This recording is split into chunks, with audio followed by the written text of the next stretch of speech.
Musridin dengan NIM 21650021 kelas A. Pada mata kuliah metodologi penelitian kali ini, saya akan menjelaskan sedikit terkait tentang tugas akhir, yaitu pra proposal, yang dimana di sini judul saya adalah monitoring pengontrol sirkulasi air pada perahu nelayan berbasis IoT. Oke, kita langsung saja. Yang pertama, latar belakang. Kemajuan dan perkembangan teknologi saat ini memicu manusia untuk terus bermotivasi.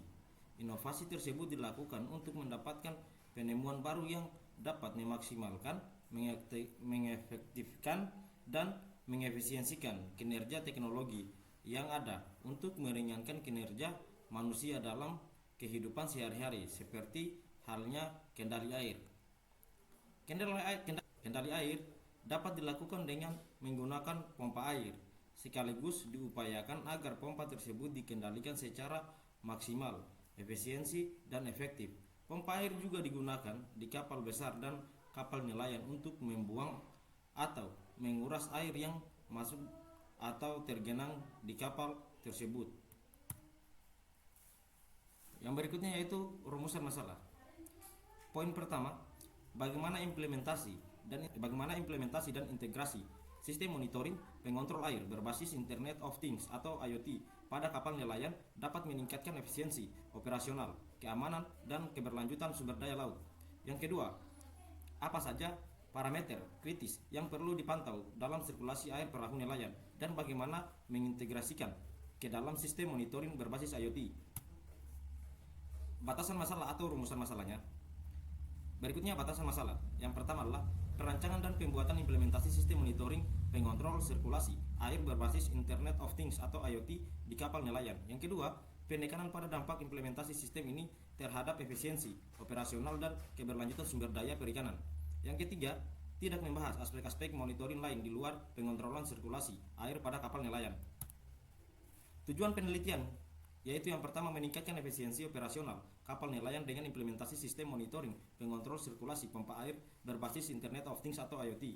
Yang kedua, menjamin ketersediaan dan kinerja optimal pompa air di kapal nelayan melalui pemantauan real time menggunakan teknologi sensor IoT, dan juga dapat membantu para nelayan khususnya dalam menyangkut keselamatan mereka pada saat melayar atau beroperasi penangkapan ikan.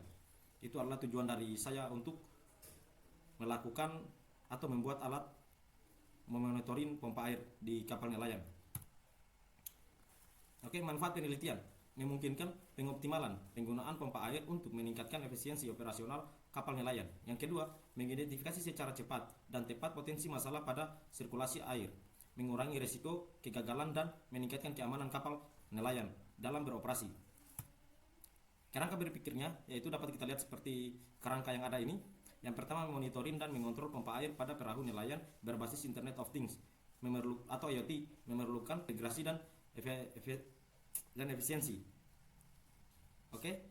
Untuk yang berikutnya, mikrokontroler tersebut akan menjadi otak dari sistem pertanggungjawaban atas pemrosesan data dan pengambilan keputusan. Selain itu, dapat melibatkan modul GSM atau satelit untuk mentransfer data ke platform awal atau server pusat. Yang berikutnya selanjutnya, aplikasi perangkat lunak yang dapat diakses oleh nelayan melalui perangkat pintar mereka dan memberikan informasi real time tentang tingkat air di dalam perahu nelayan tersebut. Yang keempat, keseluruhan sistem ini perlu memiliki kemampuan untuk mengolah daya dan efisiensi sehingga menggunakan daya baterai atau sumber daya lainnya dapat dioptimalisasikan.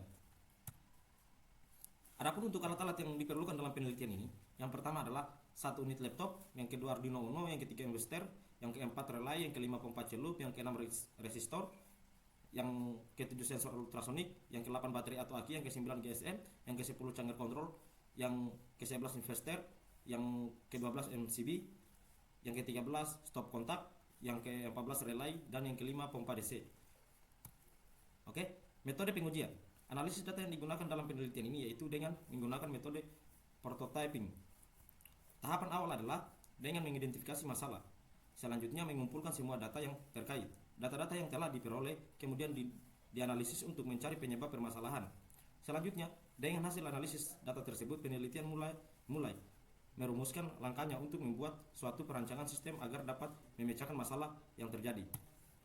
Adapun flowchart sistem sementara yang saya buat yaitu seperti kita lihat pada gambar, yaitu ada mulai sensor ultrasonik aktif, tinggi air dalam perahu atau tinggi air untuk pada saat pembuangan air, dan pompa air, dan memulai kinerja semuanya. Oke, sekian dan terima kasih. Mungkin itu saja dapat saya jelaskan dalam pra proposal kali ini. Adapun ada salah kata atau ucapan yang tidak tepat mohon dimaafkan. Saya tutup dengan ucapan wabillahi taufiq, wassalamualaikum warahmatullahi wabarakatuh.